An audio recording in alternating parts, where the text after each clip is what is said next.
Si famille va pas de prêter, monsieur. Il va pas de prêter. Il va pas de prêter pour la noyau.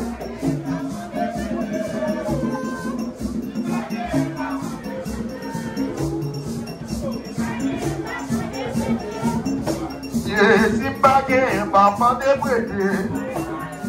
Si bagay, va pas de prêter. Pour frère, pour loi, c'est bien dans l'eau. Alors, ça, tu m'as mal joué là.